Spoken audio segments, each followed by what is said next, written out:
From the John DeVita Broadcast Center, welcome, ladies and gentlemen, to another broadcast of Armchair Experts with Jim Leon and Rich Mascaro on the Windy City Hometown Entertainment Network. And now, here's Jim and Rich.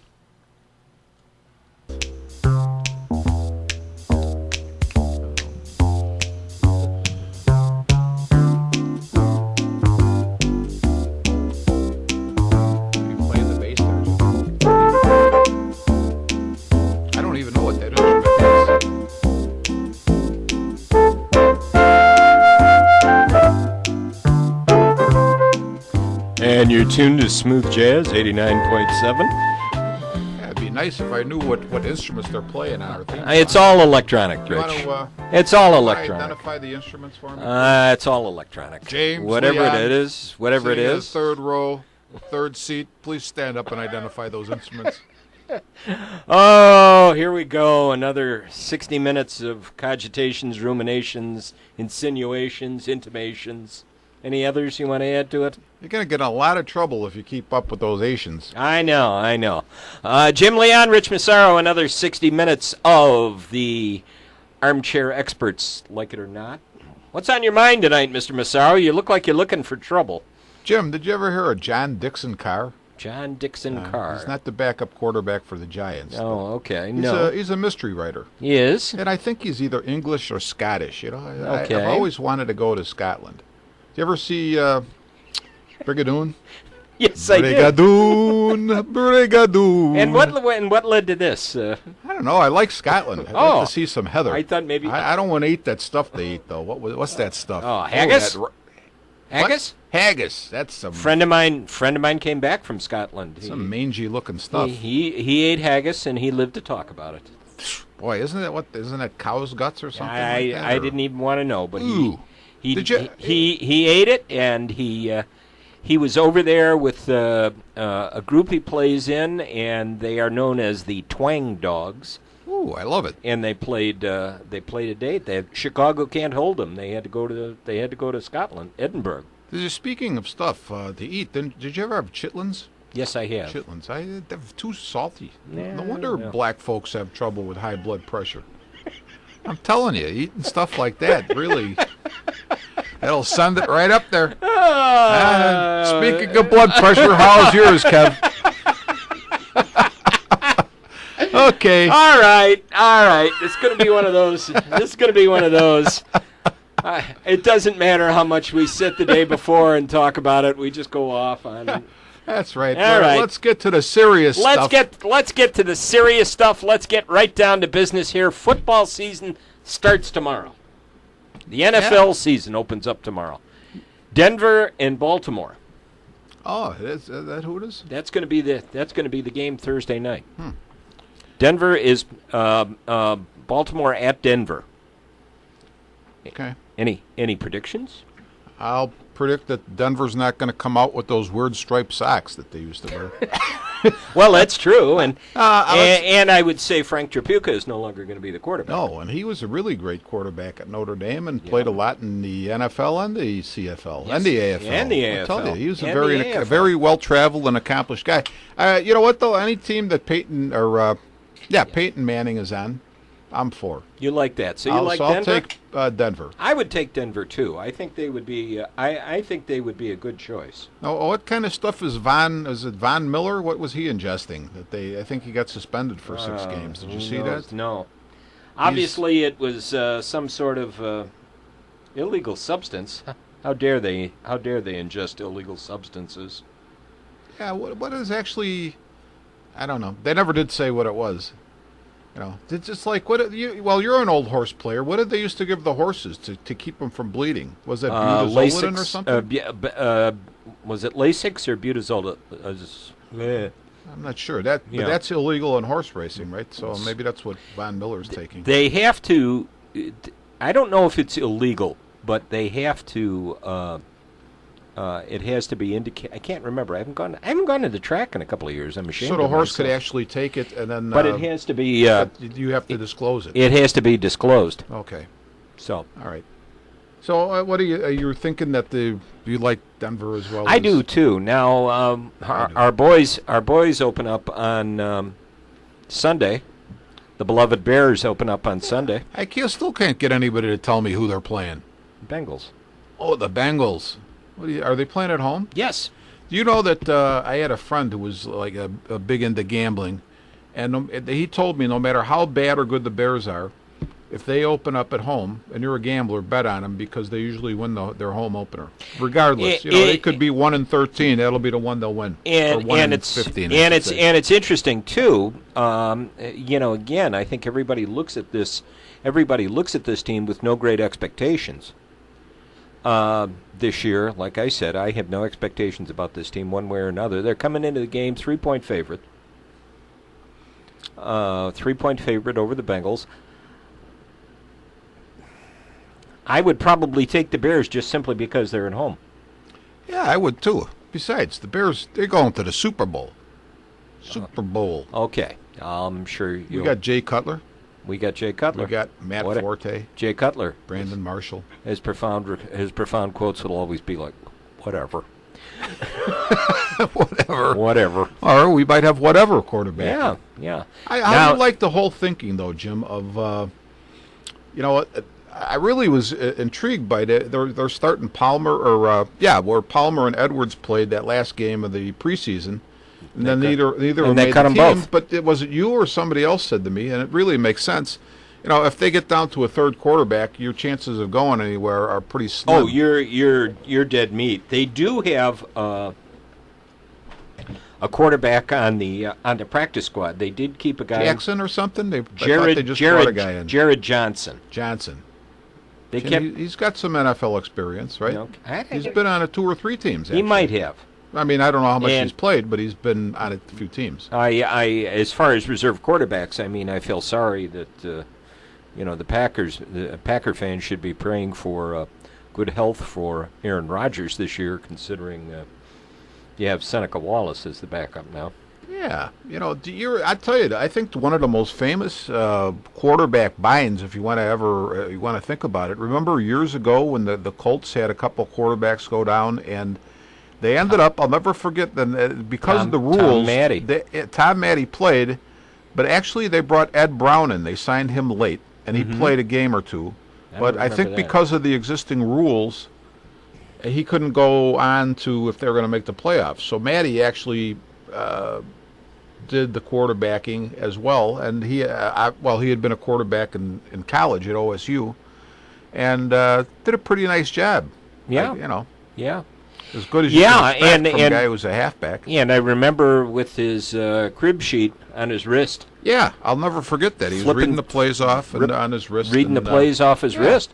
And they did pretty well, as I remember, too. Good times. What do you think, Jim? I got to ask you this in general about football, though, because I think we talked about this a little bit when we had some of our famous phone and lunch conversations. But which are much better than some really, things we do remember, here. We talked, and I said in '63 we were talking about who were the Bears running backs when the Bears won the championship. Mm-hmm. And I think the guys you named who had significant yards as running backs were Marconi and John Arnett.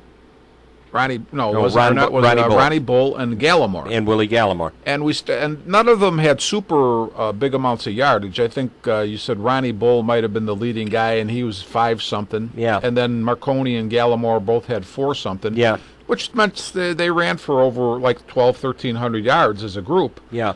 And I guess my point was that what we were talking about, and I've been thinking about this a lot, is that the offenses, even though they weren't modern like today's, actually were probably more diverse than today's offenses. I think it would be. I'd love to go back and watch some of those games again to see some of that and see what kind of mix there was between running and passing. Mm-hmm.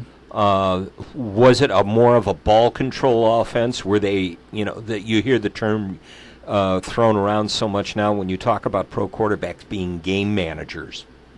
Right. Were they game managers, or did they try to just set up and go for the home run ball? I know Bill Wade always said he always had the reputation of being such a conservative passer, and he said that really was not the offense that he liked. No, I think you're right. He wasn't, and you know what? Really, he got that reputation from, I think, mainly from that year. Yeah. But you think about it, the two biggest pieces of that offense were Ditka, who you're going to probably throw short to medium range to, and then Johnny Morris, who you're going to probably throw medium to long to.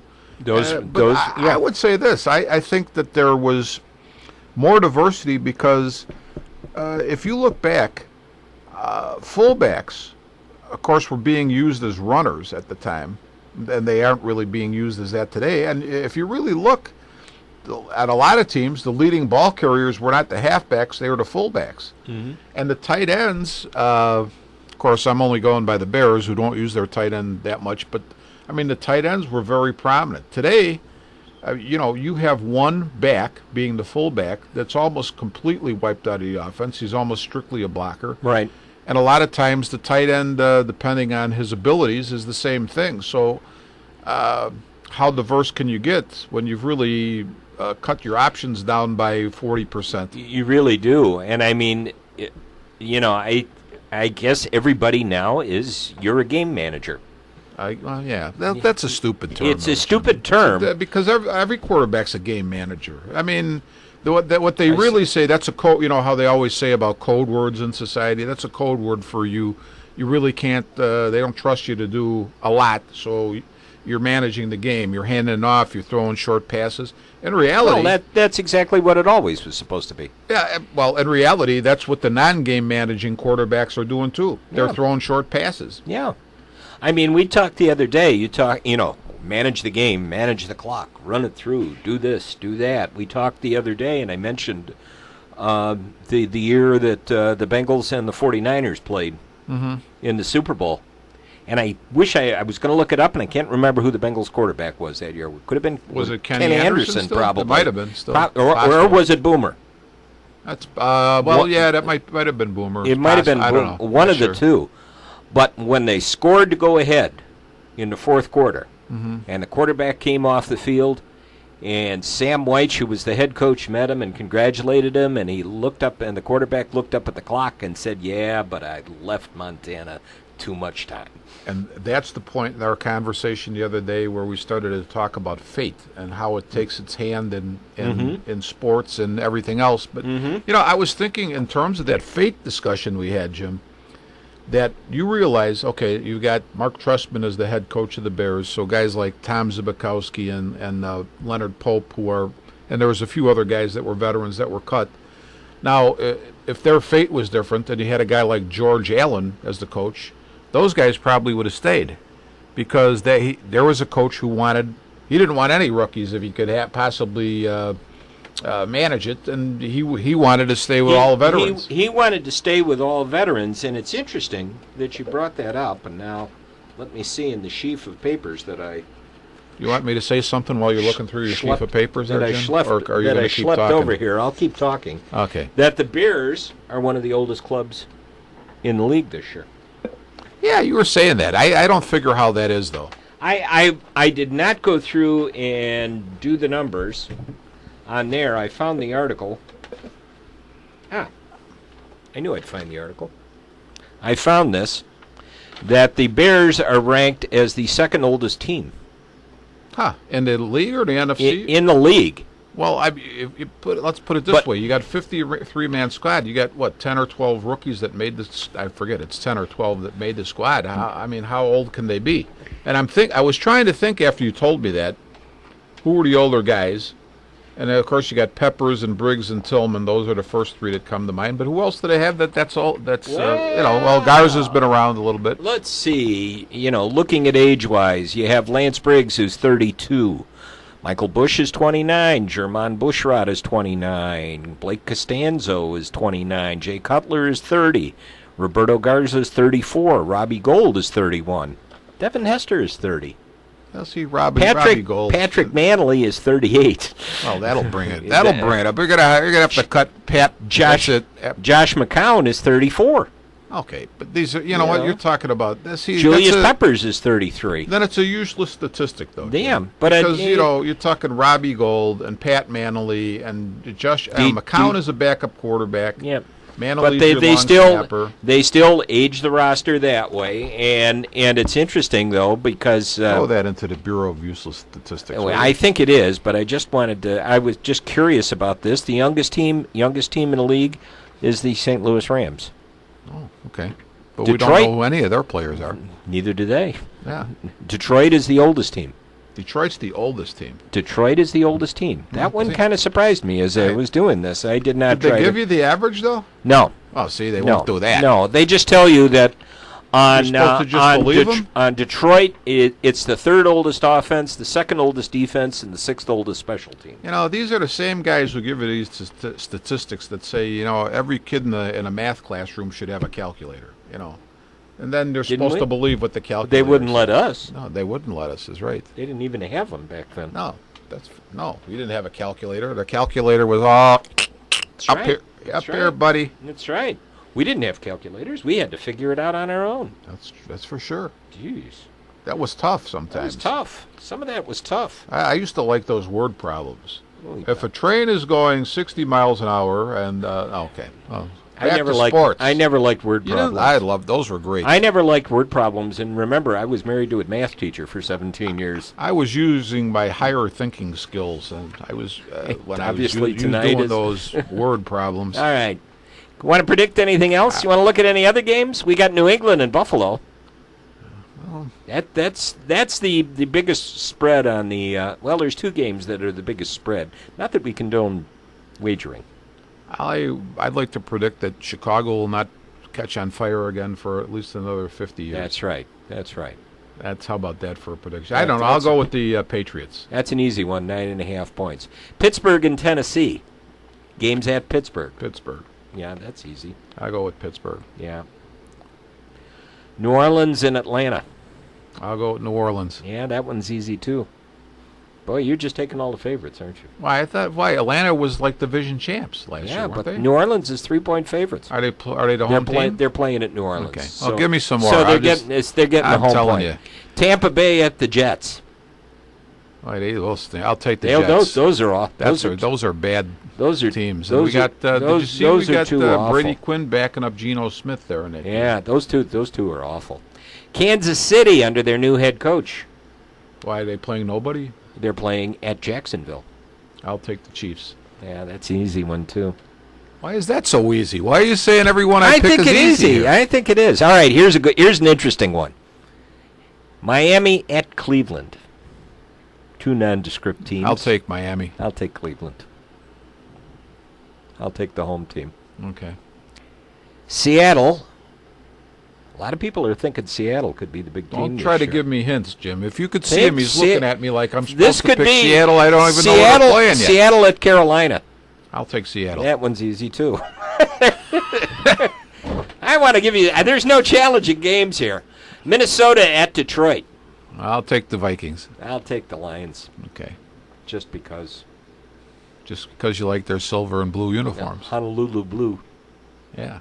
Oakland at Indianapolis. I'll take the Raiders.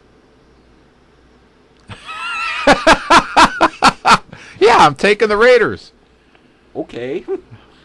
You want the 9? All right, he's taking that. Taking the 9.5 points. Yeah. Here comes. We'll see how this comes out next time. Arizona at St. Louis. I'll take Arizona. I'll take St. Louis. I think St. Louis could be a little bit better this year. Yeah. I like the quarterback, Bradford. Mm-hmm. I like him enough that I kept him on my fantasy football team this year. Yeah, you were trying to explain fantasy football to me a little bit the other day, and I kept him. I you kept, kept him. I So, kept what him. does he throw for a lot of yards? He or? throws, he'll throw for about, projected could be for about 3,800 yards. And how He'll many get points. points will that get you in the season? Yeah, points. He'll get points for the yardage. He'll get points for the touchdowns. Okay. He'll get points for rushing. Well, I would never argue with Sam Bradford. I think he's a really good quarterback. Here's an interesting game. Green Too Bay. bad he's going to lose there. Green Bay at San Francisco.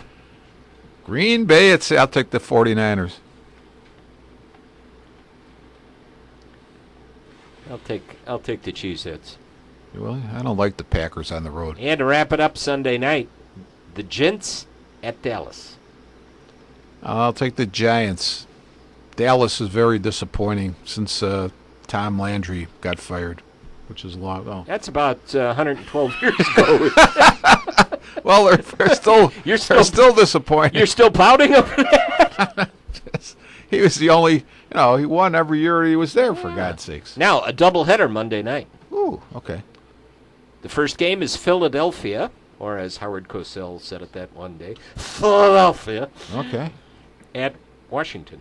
I'm going to take Washington because I don't. Chip Kelly, he's a scumbag, so hope they lose every game, Philadelphia.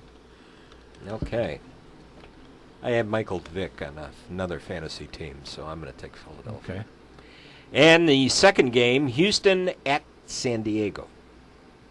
So I'll take San Diego.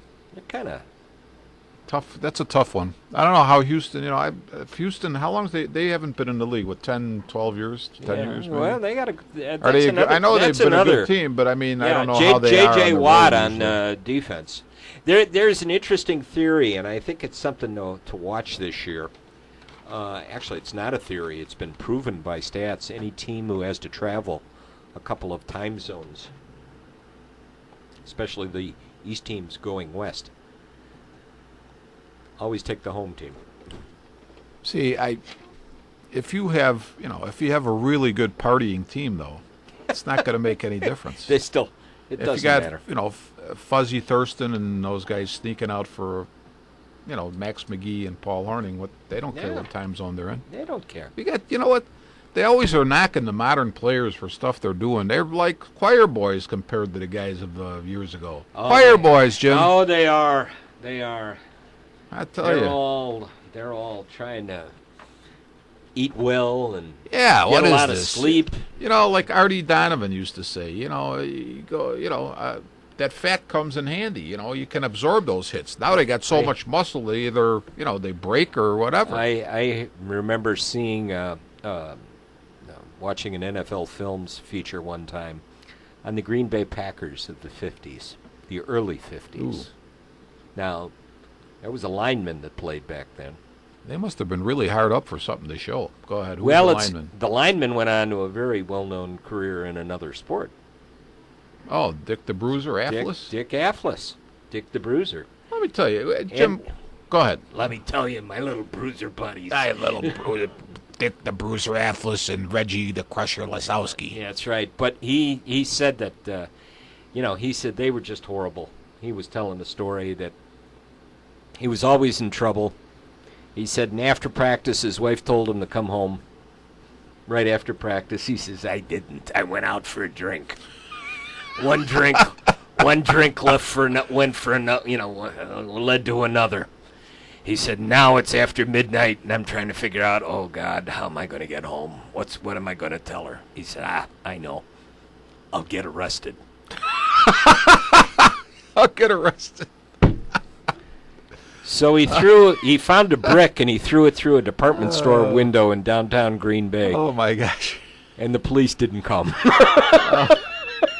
I sat out there and waited for him. Jim, were you ever into professional wrestling at all? Yeah, a little bit. You don't know Jack Albert that well. I mean, No. you know who Jack I is. know him. Yeah. Jack and I were really Yeah. good friends. We're still friends. And Jack used to have, he used to say, hey, the only legit sport is professional wrestling. He goes, you can't get odds on any professional wrestling bouts in Vegas. So No. it's got to be. It's got to clean. be It's legit. It's got to be a legit sport. I mean, I used to go to the old amphitheater shows back in the day because the guy I worked with was a big wrestling fan, and we'd go for the laughs. Okay. And I mean, there was, obviously you could determine the answer to one of the easy, you could look there and get the answer to one of the greatest riddles in the world. What has 10 teeth and an IQ of 50? It's a wrestling fan, The right? first 10 rows in Oh, the any first- wrestling. But, I'll tell you something. I always admired wrestling because I always said it's the hardest hard sell that you could think of. Because most everybody who goes, I would assume, anyway, and maybe I'm wrong, knows that the outcomes, and they've made no bones about it now. They say it's wrestling entertainment. Vince McMahon it's decided sports to- entertainment. It's sports entertainment. But you know what? To keep drawing people in, you have to really sell it, and they continue to do it. They've done it for years. They have, and I've always given him credit for being the promoter that he is. Oh my gosh! There one of is the best. nobody. You go back to the days when we were kids. Bob Luce was a great promoter in this town of wrestling show for He was. wrestling, and a great character too. Oh my goodness! I remember watching the shows on Sunday morning with him and Who was the other? I'm trying to think of some of the wrestlers, but there was Bob Luce, and I can't think who was with him on the broadcast. I can't think of who was with him on the broadcast, but I mean, then you go back to the old, what was it, the AWA, which Right. was the regional. Back in those days, wrestling was really in this country divided into regions. Exactly. And every promoter really hustled his own region, and the big wrestlers here in those days were Vern Gagne and superstar Billy Graham. You know what they did in those days too is most of the AWA, the NWA, most of the time their champion was what they would actually call a shooter, who was a legit wrestler. I mean, Yeah. and the reason that they used to Yeah. have that is they were afraid a lot of times of double crosses in championship matches, where they would think, well, you know what, if the other wrestler had an ulterior motive, that the champion would be able to take care of business because he was a legitimate guy. Lou Thez, Vern Gagne were accomplished wrestlers, regular wrestlers in their own right. Excuse me. In fact, the NWA, if you held the NWA championship belt as a wrestler, you had to put a $25,000 Bond or something? bond down on that belt, so that you would never cross the organization in a championship match. No, I wasn't aware of that. So, but I always found the obviously, wrestling is, in the old days we would have said fixed. It's not fixed. The outcome is predetermined. So it's not fixed in the sense that one guy is doing something illegal to give the other guy the win. They're both in on the thing. They've rehearsed it. They talk about what they're going to do. I can remember I was working at the Horizon, and they had one of the WrestleManias there. And one of the guys I worked with was a guy named Joe Rossi, and he was a wrestling fanatic. So before WrestleMania, because we were working, we for any show, we could walk into the body of the auditorium. And, well, we walked in, we sat down, and Triple H and Goldust were going to have a match in that particular WrestleMania, and they had seconds, China, and I can't remember who the other second was. I'm trying to remember what Goldust's name used to be before he called himself Goldust. He was Dustin Rhodes. Dustin Rhodes. Yeah, that's it's Dusty right. Rhodes' son. Right. But at any rate, we sat down to watch, and they were in the ring, and they weren't doing all the moves, but they were talking over what was going to happen in the match. And Jim Cornette, who was one of the managers, we could see up in the he was up in the balcony, and he must have spotted us. And all of a sudden, a guy came up to us and they said, "What are you guys doing here?" "Oh, we work here." "Well, you know what? Even if you work here for this thing, you cannot stay." So they asked us to leave, which we did. But they, even though it was predetermined, obviously they didn't want any of the word to get out. Yeah, which makes sense. Yeah. But interesting. It's an interesting profession. Interesting profession. I used to used to run into some of those guys at the health club on Cumberland when they were in town. Always nice guys to talk to. Yeah, they were always real decent guys.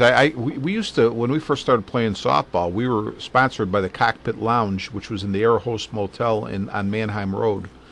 And before, in the 80s, before wrestling hit again and got really big, they would stay at the Air Host. And the WWF and the AWA were going strong. And I'll never forget one time I was standing there talking to somebody, and I think it was Kurt Hennig, and Passed away. it was Passed away much too soon. Pardon me? Kurt Hennig passed away much too soon. Yes, passed away much too soon. He was talking with I can't remember who. It was an Asian wrestler, and the guy was not a headliner.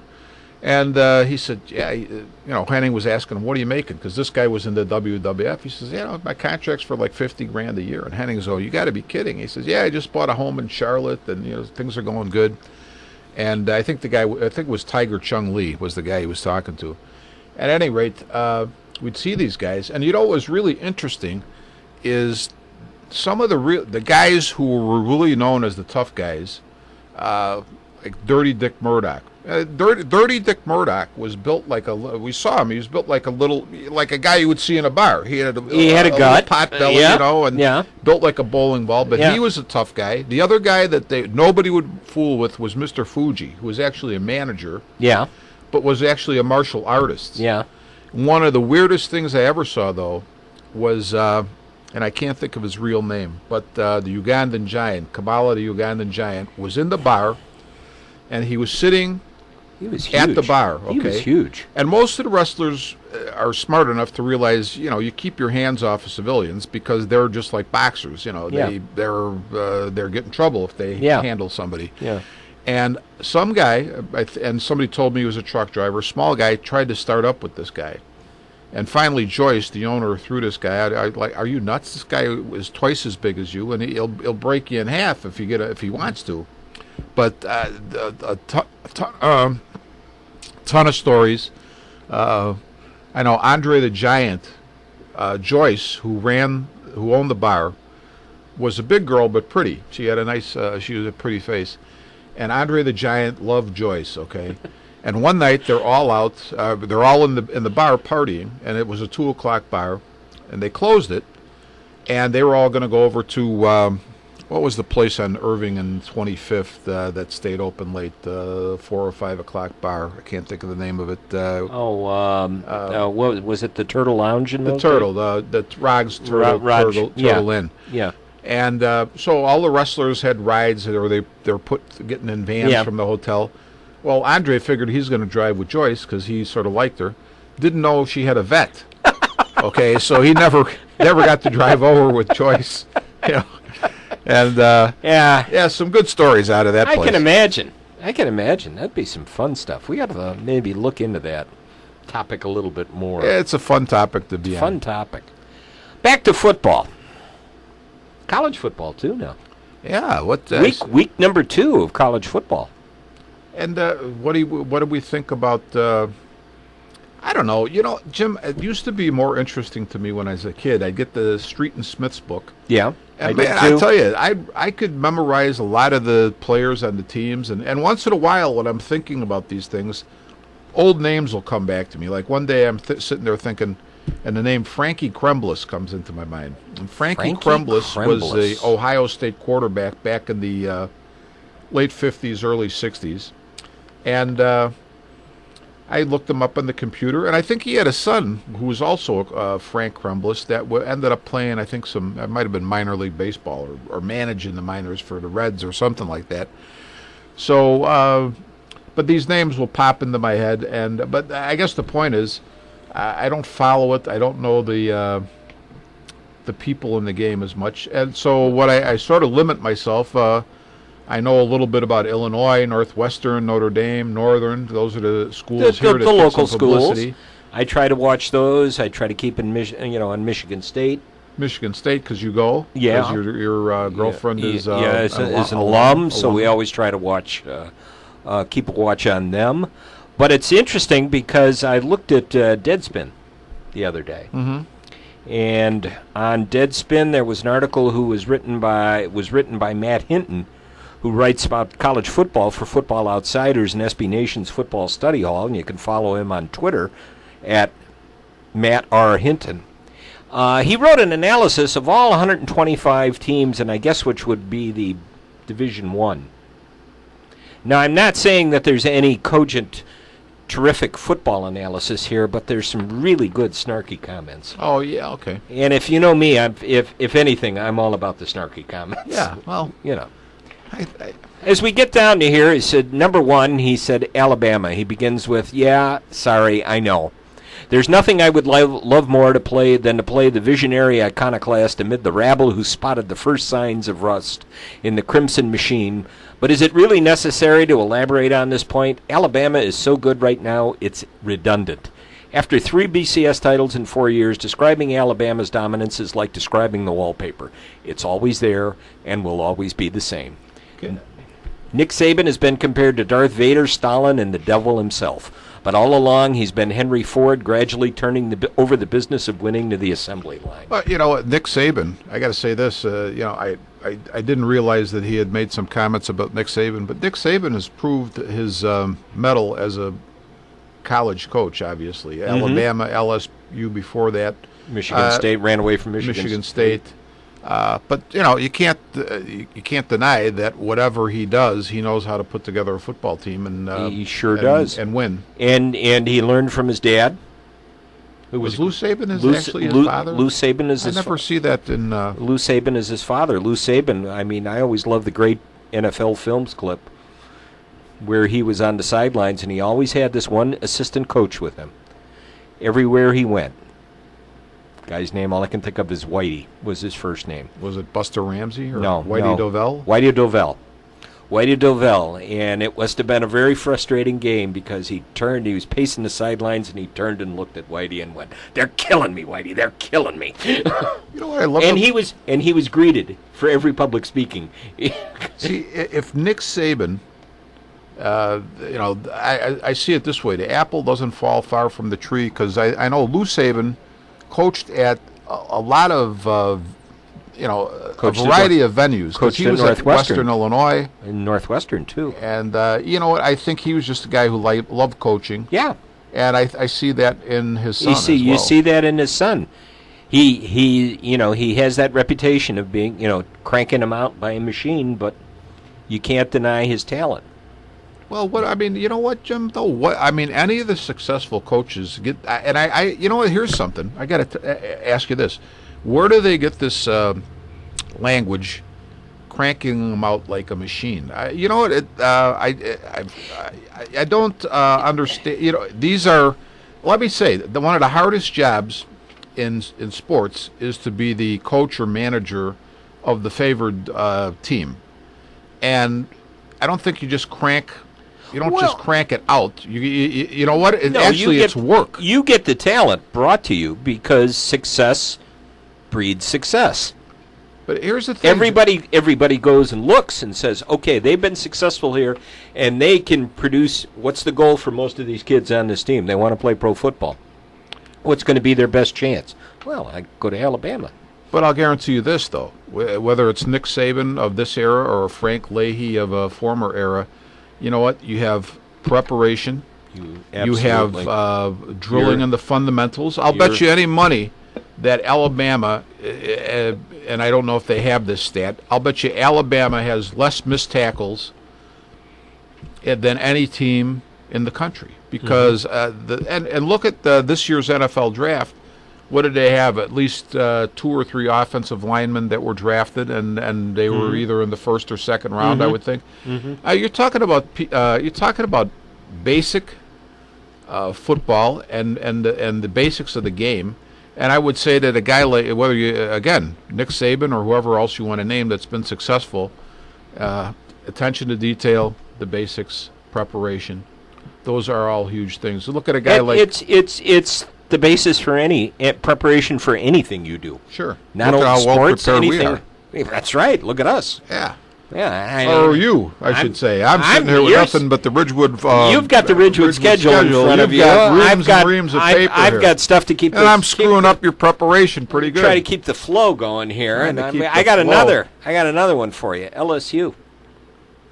Les Miles said earlier this week he wouldn't be surprised if last year's leading rusher, Jeremy Hill, made the trip for Saturday's opener against TCU after being charged with simple battery in a bar fight, thereby confirming that even Les Miles has no clue what Les Miles is thinking at any given point.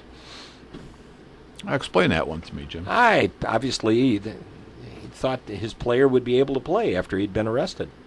Well, you know what? If I was a coach, not to say that I would approve of it, but simple battery in a bar fight is the worst thing that happens today, especially today. I know. This is going to be This is going to be aired at Ridgewood High School, isn't it? And I don't care.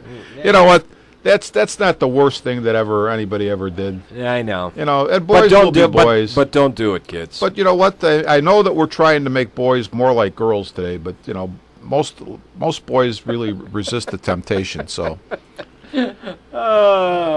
I think maybe next week when we get together to try to decide what we're going to do, I'm just going to put the tape recorder. I'm going to put the little digital recorder down between us and just record it again. John, is Kevin coming to this thing tonight? Yeah, it's probably good. He can't come. He's probably had to send the pull motor for him already. Probably a good idea.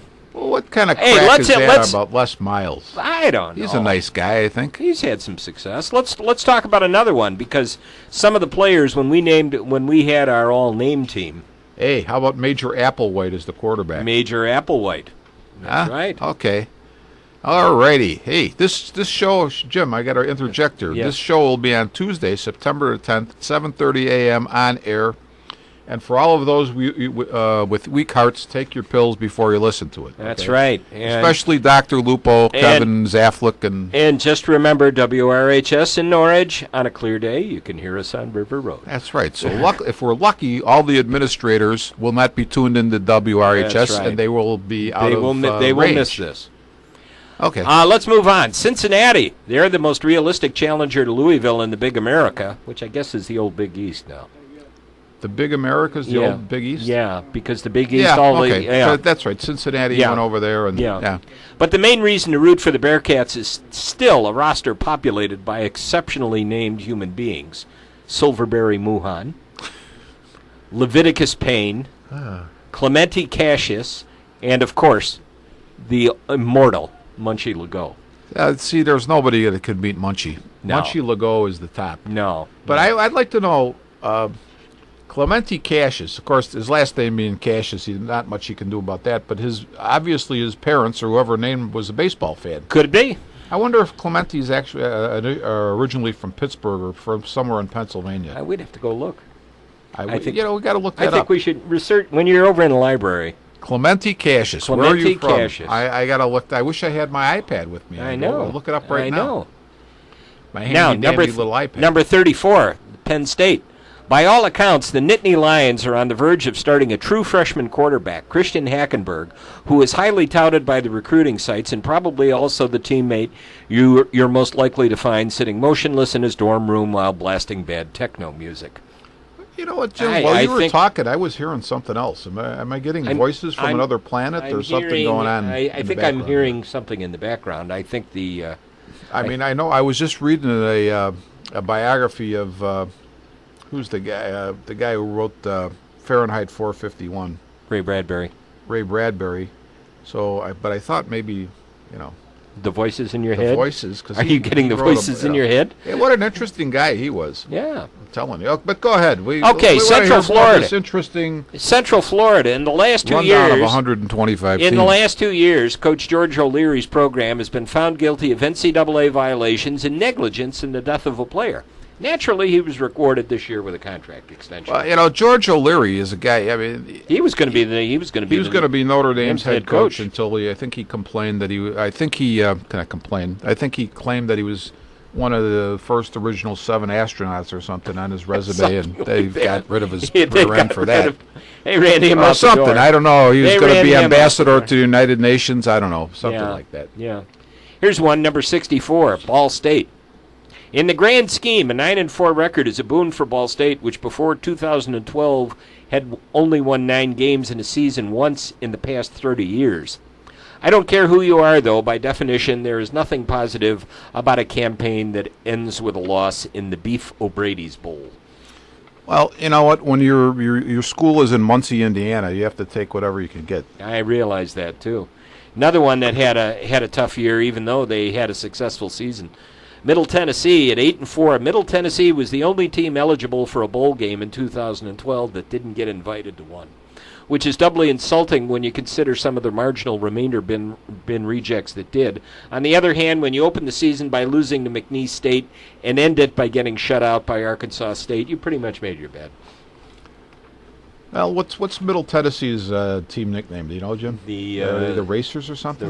uh, Or is that the- Murray State? that's Murray Murray State's the State is- Racer, Murray not State Middle is the Tennessee Racers. State. I don't even know. I didn't even know I think we that should Middle just, Tennessee State existed till you brought that up. Well, So how am I supposed to guess their nickname? I did. why do you were give the me one these that hard you were the one. questions, Jim? You were the one that wanted to.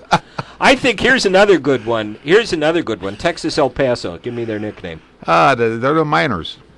I think you're right. Sure, UTEP, University of Texas El That's Paso right. Miners. Which makes sense because recently retired coach Mike Price frequently led the Miners out onto the field while carrying a pickaxe, which he also wielded in the presence of small children and on at least one occasion in a crowded boxing ring while surrounded by Mexican flags. It is impossible to overstate the degree to which the college football internet is going to miss this man. Oh boy, yeah, that's something to really get worked up about. I'm telling you. Do Yeah. you know? Speaking of, he brought a Speaking of pickaxe getting- out. You remember in Vecas and Rec, Jim? You read Vecas and Rec, Yes, I'm sure. I did. When he was Bill Veeck was the former owner of the White Sox, owned Yeah. them twice, owned Cleveland, owned the St. Louis Browns. His father back in the Depression ran the Cubs. I think when he owned the Brewers, Milwaukee, And the Milwaukee Brewers, of- when they were a of minor league.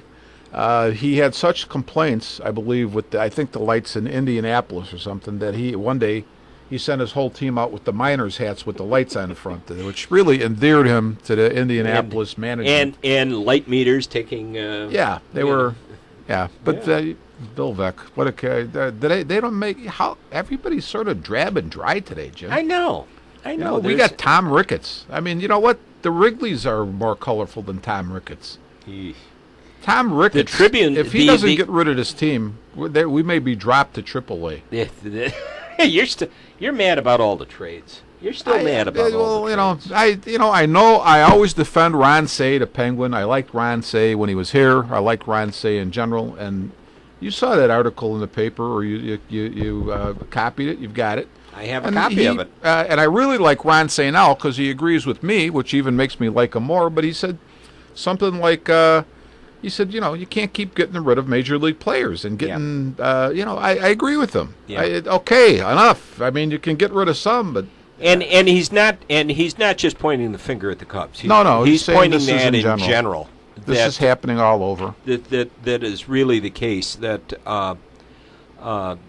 everybody decides, well, at the end of the middle of July, we're going nowhere. Therefore, let's sell off. Yeah, but some of these teams, I hope I'm not sounding too tennis-like, but I think it's bad form when you start doing this in June. I mean, didn't they, or was it No, it like was the early in beginning of July. July? Beginning Early of in July, July. Jim. Yeah. Come on. Yeah. You haven't even come to the All-Star break and we're trading guys away. Yeah. What is the problem here? I'll tell you what it is. It's Ricketts. It's Ricketts. It's Ricketts. Got any solutions? Yeah, get rid of him. No, How about, actually, somebody had some 5 easy pieces to fix the Cubs. 5 easy steps. oh, really? A What tr- were they? A Get true rid of lead- Ricketts is a one. true leadoff hitter. Oh, now we're actually talking about the team on the field. I don't see that as being the problem. Of course, everybody needs a true leadoff hitter. The Cubs had almost never had a true leadoff hitter, even when they were good. Yeah.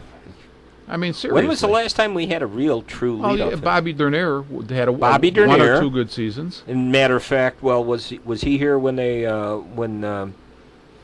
I watched the game today and saw Juan Pierre. Was he here when they went to the playoffs, or was that after? I don't think so. I don't think he was. I think he was here on a bad year. Okay. Although I think he still got his 200 hits Yeah, with us. But yeah, He started slow, which he does a lot. yeah.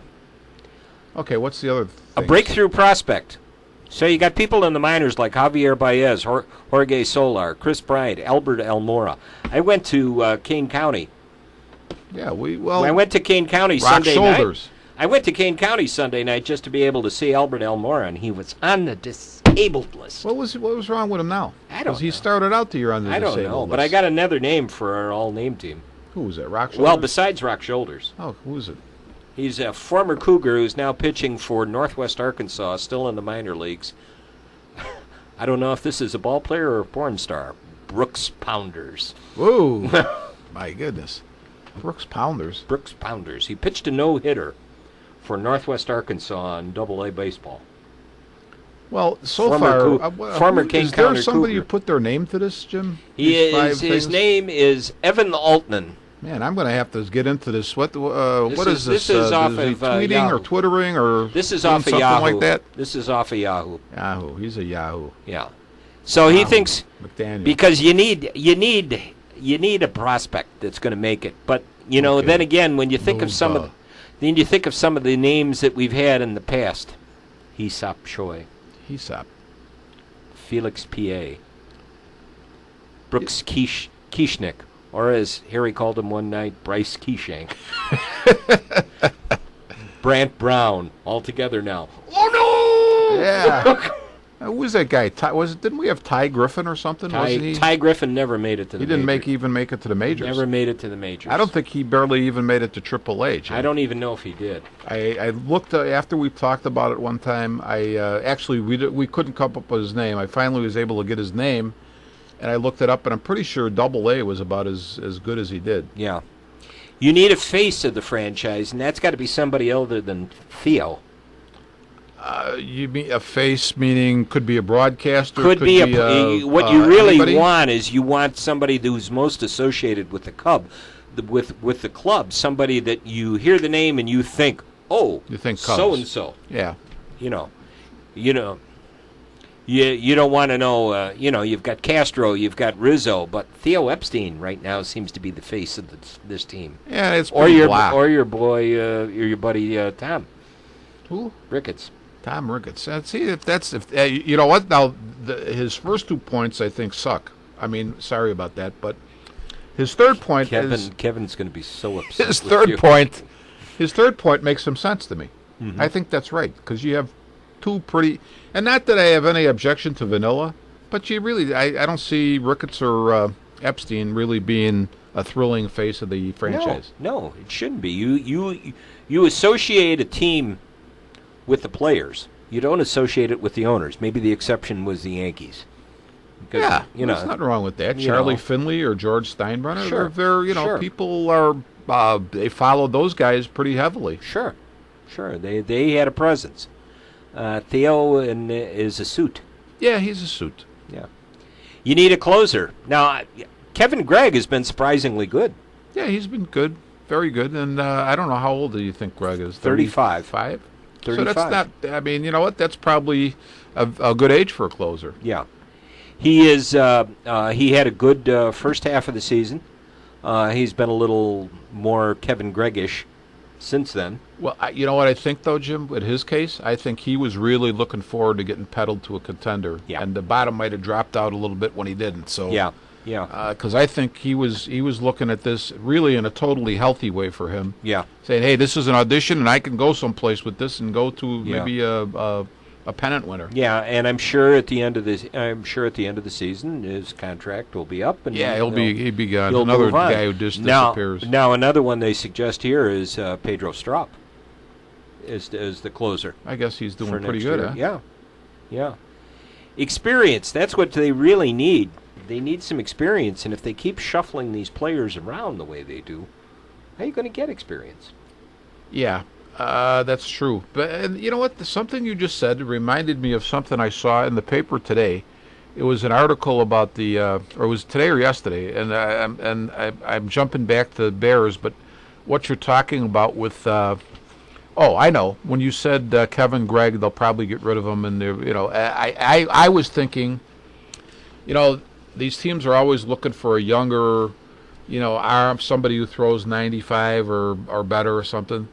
And what made this pop in my mind, I don't know, but I was reading about how when Lance Briggs and Charles Tillman, they came in together. Mm-hmm. And you don't realize, I vaguely remember this name, the one name I knew, but Tillman actually replaced Jerry Azuma, and Briggs replaced a guy by the name of Brian Knight, who that rings a little bit of a bell, but I don't remember him very much at all. But Brian Knight was the starter that year for the first 3 or 4 games. Brian Knight. And wow. But I'm thinking there was a case, though, where you went with the younger guys, and it worked out pretty darn good for you. Yeah.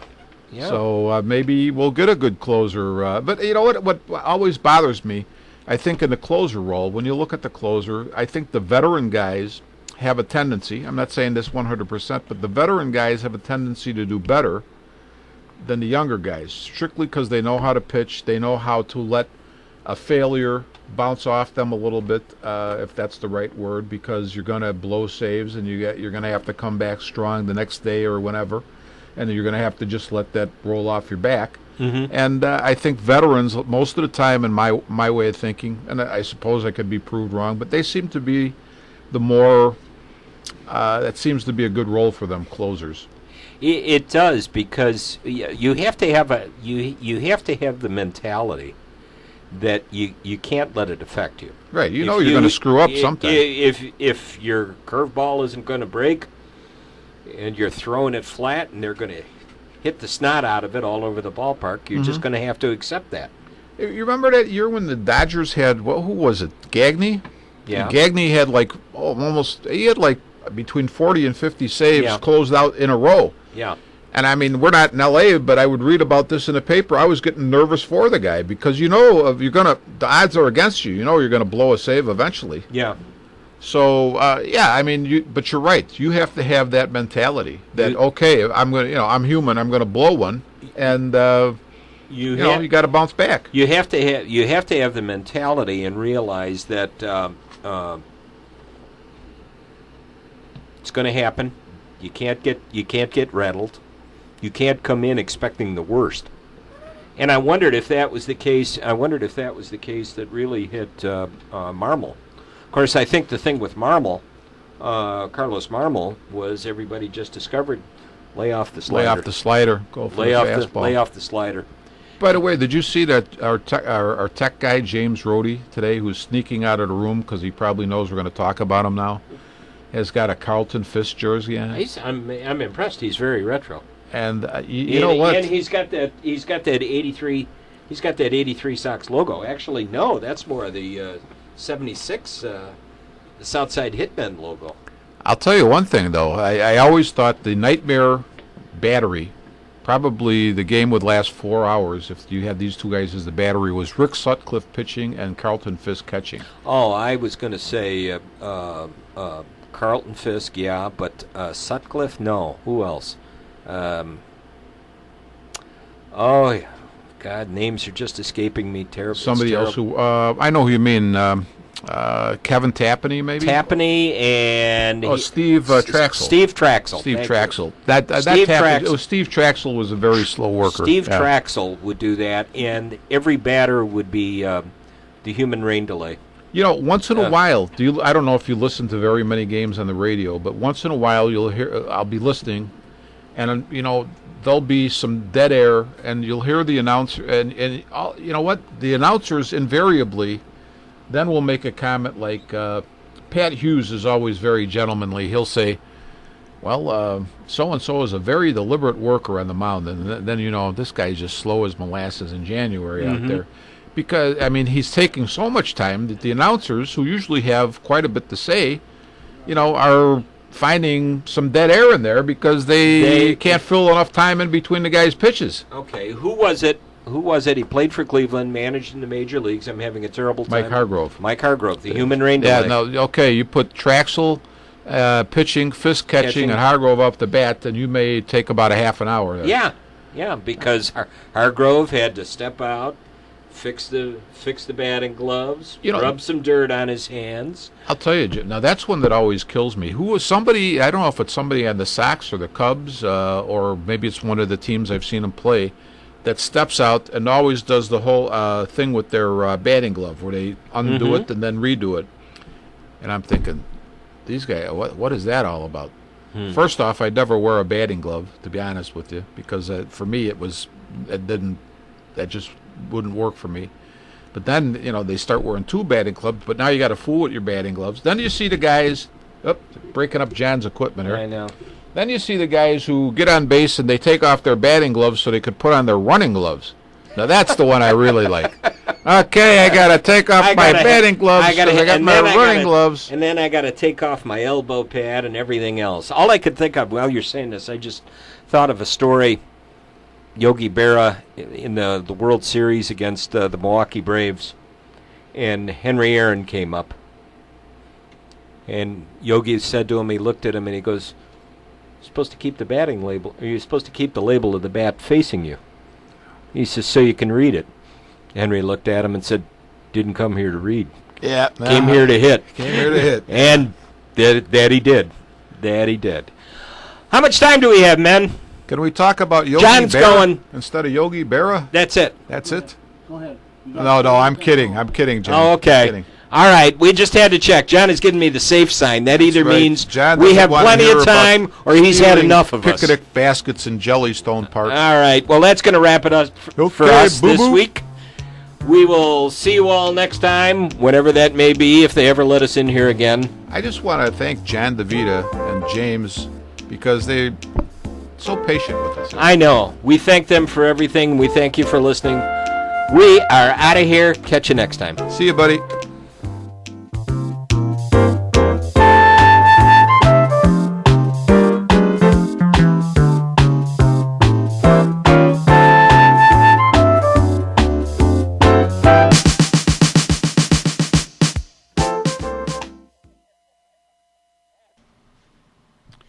You have been listening to Armchair Experts from the John DeVita Broadcast Center on the Windy City Hometown Entertainment Network with Jim Leon and Rich Massaro.